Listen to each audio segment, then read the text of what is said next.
Hey Brett, I need to make some comments on your structure. And just looking at the table of contents, we can see some possible issues. I haven't really made up my mind about this, but I want you to think about, at least know what I see when I'm looking at the table of contents.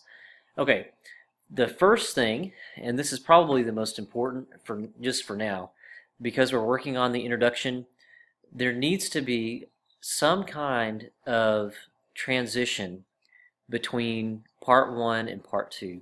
And the reason for that is the structure significantly changes in the book, where you have your prologue or your poetry and commentary, and then you have a few other sections.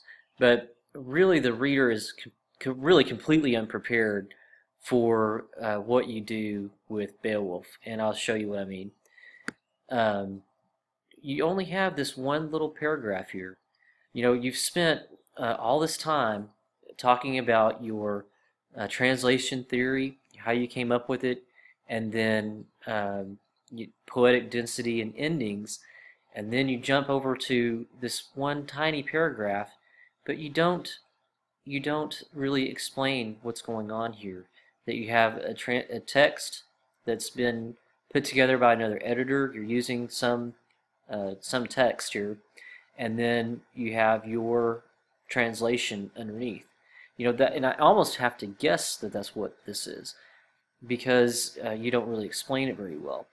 So there are several options that you have. One option is after this section here, you add one more section that says how to read this book, or prepare. You say what's going to happen in every section. So in that, you might have to explain some other structural issues in the book, and I will explain what I mean by that here in just a second. But you can also just remove this paragraph. It's very weak for introducing an entire section. I mean, you're here, or an entire part of the book. You're here, and you just have Beowulf prologue, and this is just not strong enough to introduce an entire part of the book. So you really need to prepare the reader and tell them exactly what you're going to do. You know, you have a text with a word-on-word translation. You know, the original text is above, the your translation, I believe, is below, and then beneath each time you have you present a poem like this, it's followed by commentary and explain the nature of the commentary. Like, the reader does have a very good explanation of your theory, but we don't really know that you're actually going to present that theory in a working way here in the next part. So there's something else that I want you to see on that note. As far as structure goes, okay, so we have really good theory, we have endings, which I believe is your explanation of your commentary.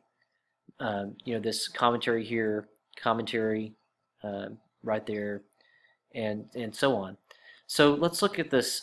I'm so sorry. My mouse. I just got my computer back from the shop, and my mouse sometimes clicks without me actually wanting it to. Okay, so right beneath this it says Part 2, Beowulf Prologue. Dadgummit. Just want to get this out of the way. Okay, Part 2, Beowulf Prologue. Okay, so you have prologue, commentary, and then you have several parts, and then you have Wanderer commentary. So it doesn't make sense to me that we have all of this stuff in between Wanderer and commentary. And it also doesn't make sense to me that you have Beowulf prologue, and then you have Wanderer. What in the world is Wanderer doing down there?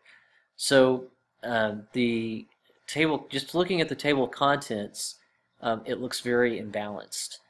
And it makes sense to me when I was reading it, it made perfect sense. But when I look at the structure of the book as revealed in the table of contents, I'm wondering if you can look at it and ask yourself, does it really make sense that it's organized this way? And so then you look down here, and you have the rune and commentary. Now, the ruin and commentary. So this makes sense to me. It looks like from the table of contents that all of this stuff leads up to the text and the commentary. So I'm wondering if you can rearrange the Beowulf material so that it has all of the previous material a reader needs to know, and then followed by the text and commentary. So in other words, if this stuff right here helped you interpret the Beowulf prologue and commentary, then put this stuff before the Beowulf and commentary. If there's anything in the Wanderer and commentary, I'm guessing that this stuff, some of this stuff, I can't remember off the top of my head, but you might need to start another part here for just for the Wanderer. So you have the ruin, and it looks like you have all of your material preceding the poem and commentary. So, and then you have Seafarer commentary at the end of part 5. And again, you have two parts. You have the ruin for one part, you have the Seafarer for part 5, and yet we go back up here and you have the Wanderer in with Beowulf. And forgive me if this is supposed to make sense, but I'm just commenting on the table of contents. And then you have palindrome poetry, the Doer, the Ruin, the Wanderer, and Beowulf prologue. Excellent material. I don't have any necessarily any comments on that at the moment because it makes sense to me when I look at it. So anyway, those are my comments. You need to have a better introduction to the reader for what to prepare the reader to read this material exactly the way you want the reader to read it.